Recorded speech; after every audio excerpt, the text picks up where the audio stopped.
अस्सलामुअलैकुम एवरीवन, मैं हूँ रेशमा। मैं वेलकम करती हूँ आपका तम्मोस किचन में। फ्रेंड्स, आज हम बनाएंगे बांगड़ा फ़िश फ्राई।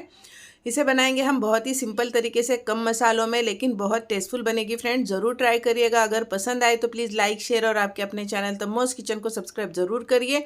तो चलिए फ्रेंड्स, देख लेते हैं हमने इसे बनाया कैसे है। यहाँ पर हमने लिए हैं 3 बांगड़े। इसे हमने अच्छे से धोकर क्लीन कर लिए हैं और इस पर इस तरह से कट्स मार लिए हैं। मछली पे कट्स मारने से मसाले अंदर तक के जाते हैं और टेस्ट बहुत अच्छा लगता है। फ्रेंड्स, अब हम सबसे पहले लगा लेंगे बांगड़े पे आधा नींबू का रस, यानी आधा नींबू का रस ही लगाना है, ज़्यादा नहीं। फ्रेंड्स, ये देखिए, आधा नींबू का रस हमने दोनों साइड से लगा लिए हैं। अब इस पे हम डाल देंगे थोड़े से मसाले, यानी लाल मिर्च का पाउडर डालेंगे। तीखी वाली लाल मिर्च है फ्रेंड्स, अगर कम तीखा पसंद करते हो तो कम डालिए। 1/4 टीस्पून डालेंगे हल्दी का पाउडर। हमने लाल मिर्च का पाउडर डाले 1/2 टीस्पून। 1/4 टीस्पून हल्दी का पाउडर। जीरे का पाउडर डालेंगे 1/4 टीस्पून से भी कम, थोड़ा कम डाल दीजिएगा 1/4 टीस्पून से। और नमक डालेंगे आपके टेस्ट के अकॉर्डिंग, जितनी मछली है उसके हिसाब से हमने नमक डाल दिए हैं। अब डाल देंगे कश्मीरी रेड चिली पाउडर, थोड़ा सा अच्छे कलर के लिए, यानी 1/4 टीस्पून से भी कम डाली हूँ मैं इसमें। लाल मिर्च का पाउडर यानी कश्मीरी रेड चिली पाउडर डाले हैं। 1/2 टीस्पून लाल मिर्च का पाउडर डाले हैं। अच्छे तरीके से मसाले हमने बांगड़ा पे लगा लिए हैं।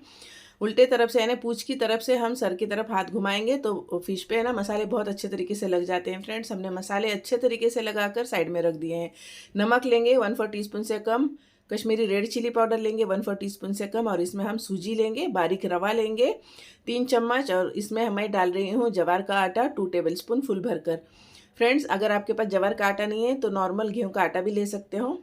अच्छे तरीके से हम लाल मिर्च और नमक को आटे में मिक्स कर लेंगे। साथ में सूजी भी है। सूजी लगाने से बांगड़ा कड़क और क्रिस्पी लगता है फ्रेंड्स, अच्छा लगता है खाने में भी। ये देखिए, अच्छे तरीके से अब हम मसाले वाली एक बांगड़ा लेंगे और ये आटे में मिक्स कर लेंगे। हमने आटे में सिर्फ कश्मीरी रेड चिली पाउडर और नमक डाले हैं। हमने बांगड़े का नमक मिर्च पहले ही लगा लिए थे। अब हमने आटे के साथ में थोड़ा सा नमक मिर्च मिक्स कर लिए हैं। फ्रेंड्स, अगर बांगड़ा रेसिपी आपको पसंद आ रही है तो प्लीज़ एक लाइक ज़रूर करिए और चैनल पर नए हैं तो सब्सक्राइब कर दीजिए। हमने 4 लहसुन की कलियाँ लेकर हल्का सा उसे कूट लिए हैं फ्रेंड्स, और वो डाल दिए हैं तेल में। और उसके ऊपर हम तुरंत रख देंगे बांगड़ा। ये हम लहसुन की कलियाँ इसमें डालते हैं ना फ्रेंड्स, लहसुन का टेस्ट बहुत अच्छा आता है बांगड़े में। एक बार ज़रूर ट्राई करिएगा फ्रेंड्स। और एक ज़रूरी पॉइंट, हम बांगड़ा फ्राई करने के लिए मीडियम फ्लेम का इस्तेमाल करेंगे फ्रेंड्स। मीडियम फ्लेम पे हम बांगड़ा फ्राई करेंगे। अगर लो फ्लेम पे करते हैं ना फ्रेंड्स तो बांगड़ा हार्ड हो जाता है, और हाई फ्लेम पे करते हैं तो ऊपर से जल जाता है, मसाला बराबर फ्राई नहीं होता है। इसीलिए हम इसे मीडियम फ्लेम पे अल्टी पल्टी करते हुए हम इसे दोनों साइड से फ्राई कर लेंगे फ्रेंड्स। ये देखिए, हमने अच्छे तरीके से बांगड़े को थोड़ा ऊपर साइड से भी फ्राई किए हैं। तेल कम है फ्रेंड्स, इसीलिए मैं इसे थोड़ा चम्मच चलाते हुए आड़ा खड़ा कर कर इसे फ्राई की हूँ फ्रेंड्स। बहुत टेस्टफुल बना था, ज़रूर ट्राई करिएगा इंशाल्लाह। कल फिर मैं मिलूँगी एक नई रेसिपी के साथ। अपना ख्याल रखिए, सेफ रहिए। अल्लाह हाफिज़। अपनी दुआओं में याद रखिएगा। Thank you for watching.